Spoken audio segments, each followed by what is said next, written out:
Shalom, selamat pagi Bapak Ibu yang dikasihi oleh Tuhan.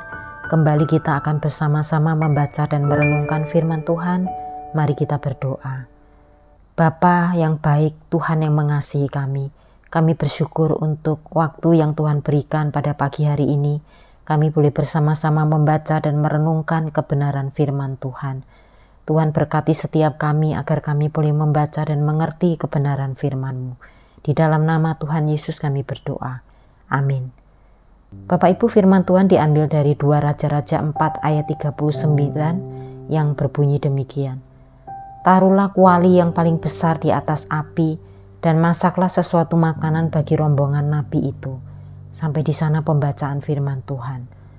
Bapak Ibu, banyak orang beragama yang simpati ketika terjadi bencana alam atau bencana kemanusiaan.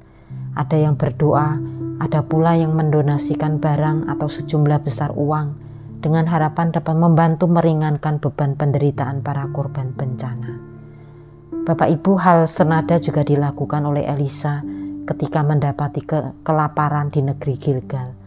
Elisa tidak hanya diam berpangku tangan seperti halnya kelompok para nabi yang ada di sana.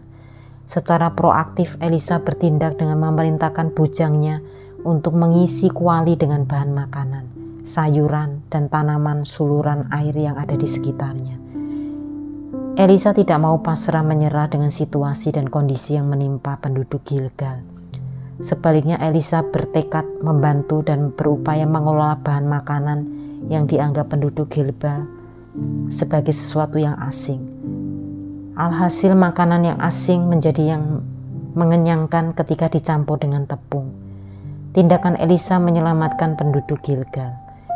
Elisa memberikan contoh bagaimana seharusnya peran seorang nabi Allah kepada kelompok nabi yang diam berpangku tangan ketika melihat kelaparan di hadapannya. Elisa menunjukkan perlunya kepekaan seorang abdi Allah dan bertindak mengupayakan kehidupan pembebasan bagi orang-orang yang menderita dan tertindas. Bapak, Ibu, dan Saudara yang dikasihi oleh Tuhan, setiap saat situasi kehidupan di keluarga, di dalam masyarakat, dalam gereja, menguji kepekaan hati nurani kita. Jika kita hanya berpikir tanpa berbuat nyata, tentu tidak akan menolong. Orang-orang Kristen dan siapapun yang menyembah Allah dipanggil dalam sebuah panggilan profetis kenabian melalui perbuatan nyata. Mereka yang melakukan perbuatan nyata disebut abdi Allah karena secara proaktif mengupayakan pembebasan dan perubahan yang menghidupkan.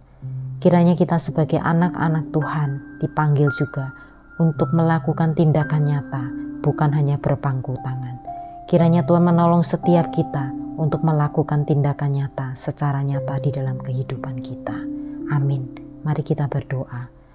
Bapa di dalam surga, kami bersyukur untuk firman-Mu. Engkau yang mengajarkan kami untuk tidak hanya diam ketika melihat sekeliling kami memerlukan bantuan, tetapi kami boleh melakukan satu tindakan nyata di dalam hidup kami, agar nama Tuhan boleh dipermuliakan melalui tindakan kami.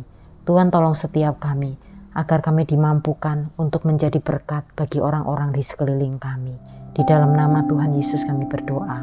Amin.